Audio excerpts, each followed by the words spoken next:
Bien, mesdames et messieurs, messieurs les directeurs, monsieur le directeur général adjoint de l'Attache, monsieur le directeur du complexe de Braconnag, monsieur le directeur du dispositif d'académie de valorisation des acquis, madame la déléguée territoriale de l'ARS, mesdames et messieurs les élus, mesdames et messieurs. Je vous remercie de cette invitation à cette journée des réussites et je suis particulièrement heureux d'être parmi vous aujourd'hui à plusieurs titres. Tout d'abord, en qualité de directeur d'un établissement public de santé, les notions d'accueil, d'accompagnement, d'établissement citoyen ont un sens profond. La politique du centre hospitalier intercommunal de Castres-Mazamet est inscrite depuis plusieurs années dans un partenariat actif avec les AT de Braconnag. Depuis 2010, nous faisons appel à des travailleurs détachés de l'ESAT, notamment dans les services de restauration, de blanchisserie, d'entretien de locaux et bien sûr des archives. Ces personnels détachés sont intervenus à hauteur de 15 512 heures réparties sur 25 personnes. En ETP, alors l'ETP c'est notre jargon, l'équivalent temps plein, cela représente 2,5 postes annuels. Au-delà de cette collaboration, dont je me félicite, notre établissement de santé procède à des recrutements directs de travailleurs reconnus MDPH.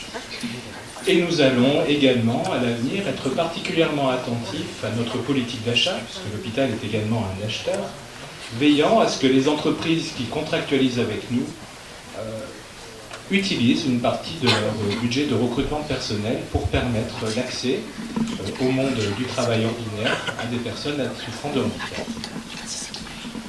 Par ailleurs, dans mon parcours professionnel, j'ai eu le privilège, au-delà de mes fonctions de directeur d'hôpital, de diriger un ESAT à Marseille, CAT à l'époque, réalisant, un peu comme vous, des travaux de conditionnement, des travaux à façon, de l'entretien, de la création d'espaces verts, de la reprographie, de la mise sous pli, du mailing, du routage, du conditionnement et un peu de mécanique.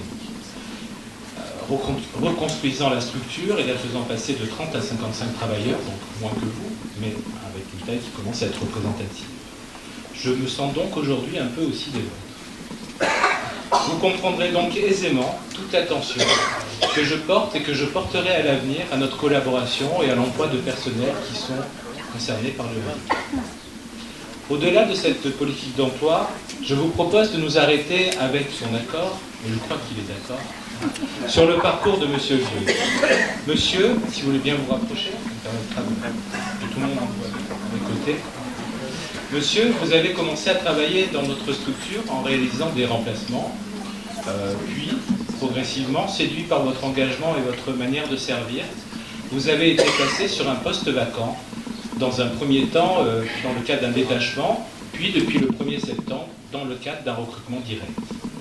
Cette intégration, au-delà de vos qualités personnelles et professionnelles, a été rendue possible par l'engagement des personnels hospitaliers du service du département d'information médicale, et plus particulièrement des archives, du médecin responsable de ce département, qui est ici avec nous, le Dr Sandbach, de Mme Souliard, qui a joué un rôle important en interface, mais aussi, bien entendu, de l'ensemble des accompagnants de l'ESAT. Ce travail, c'est un travail exigeant. Ce n'est pas un travail très simple à réaliser, et je crois que c'est important de s'y arrêter un peu. Travailler les archives du département du DIM, c'est avoir accès à des informations hautement confidentielles sur les dossiers des patients.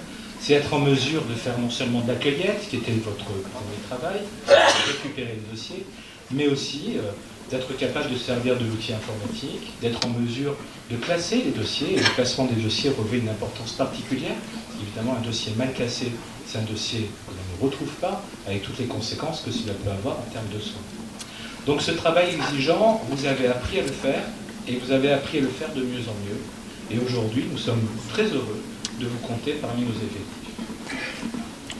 Je rajouterai pour finir que nous sommes tous différents, et que ces différences nous enrichissent. Bien entendu, la société, le monde du travail nous impose des règles, nous pose des exigences. Pour autant, il est du domaine du possible, à condition que l'on le veuille, de regarder l'autre différemment, de l'accepter et de faire son possible pour le reconnaître et lui donner la possibilité d'être à nos côtés, sans condescendance, mais avec bienveillance. J'aime à me rappeler de ces paroles de Martin Luther King qui disait « L'homme bon ne regarde pas les particularités, mais c'est discerner ces qualités profondes qui rendent les gens humains et donc frères entre eux.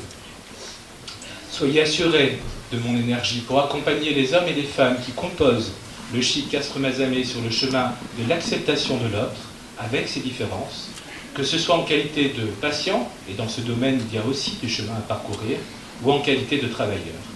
Notre collaboration, mesdames et messieurs, est donc loin de s'arrêter avec cette première réussite. Bon.